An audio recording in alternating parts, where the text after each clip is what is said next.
आपल्या विविध मागण्यांसाठी आज शिक्षक शिक्षकेतर कर्मचारी संघटनेच्या जिल्हा परिषद कार्यालयासमोर आंदोलन करण्यात आले।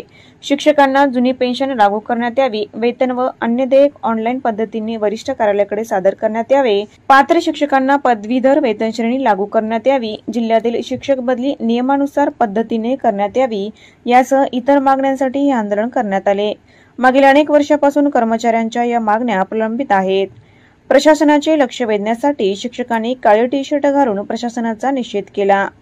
या आंदोलनात राज्याध्यक्ष युवराज पोवाडे, जिल्हाध्यक्ष नईमुद्दीन, जिल्हा कार्याध्यक्ष सत्यजित यांच्यासह इतर शिक्षक मोठ्या संख्येने सहभागी झाले होते। 2015 कायद्याची अंमलबजावणी प्रभावीपणे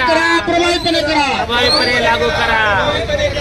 आज शिक्षकेतर कर्मचारी संघटनेच्या वतीने हे उपोषण आंदोलन चालू आहे। काळे टी शर्ट घालून आम्ही आमच्या प्रलंबित प्रश्नांविषयी त्यांना सांगितल्यावर विहित पद्धतीने आमचं काम लवकरात लवकर होत नाही, शिक्षकांना न्याय मिळवून दिला जात नाही, म्हणून आम्ही हा एक निषेधाचा भाग म्हणून आम्ही काळे टी शर्ट घातलेले आहेत। आमच्या 13 मागण्यांविषयी 14 फेब्रुवारी 2025 ला आम्ही निवेदन दिलेलं होतं आणि लेखी उत्तर त्यांना मागितलं होतं, परंतु आम्हाला 10 मार्च पर्यंत लेखी उत्तर मिळालं नव्हतं, म्हणून आम्ही 20 तारखेला आंदोलन करणार आहोत। म्हणून 11 मार्चला आम्ही त्यांना निवेदन दिलं होतं 13 मागण्यांचं। त्या मागण्यांपैकी जे पात्र शिक्षक आहेत त्यांना जुनी पेन्शन लागू करावी, केंद्र प्रमुख विस्तार अधिकारी यांचा पदभार देताना नियमानुसार पदभार देण्यात यावा, ऑनलाईन देयके कशी करावी याचं प्रशिक्षण सर्व मुख्याध्यापकांना देण्यात यावं, शासन निर्णयानुसार पदवीधर वेतन श्रेणी जे नियमानुसार द्यायची आहे ती देण्यात यावी आणि पात्र शिक्षकांना निवड श्रेणी चट्टोपाध्याय वेतन श्रेणी देण्यात यावी।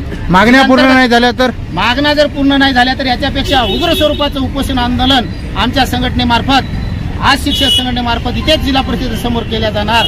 मी युवराज पोवाडे राज्याध्यक्ष, आमचे हे जिल्हा शाखा नांदेडच्या वतीने हे आंदोलन चालू आहे। मी राज्याध्यक्ष म्हणून आमचे जिल्हाध्यक्ष, जिल्हा कार्यकारिणी, राज्याचे उर्दूचे राज्याचे अध्यक्ष सुद्धा आहेत, त्यांची जे उर्दू कार्यकारिणी सुद्धा आहे। आमच्या सगळ्या पदाधिकाऱ्यांद्वारे त्यांना विनंती आहे की आपण लवकरात लवकर आमच्या ज्या निवेदनातील मागण्या आहेत त्या सर्व मागण्या तात्काळ सोडाव्या, नाहीतर उग्र स्वरूपाचं संवैधानिक पद्धतीचं आंदोलन आम्ही करू। शासन निर्णयानुसार पात्र शिक्षकांना जुनी पेन्शन योजना लागू झालीच पाहिजे।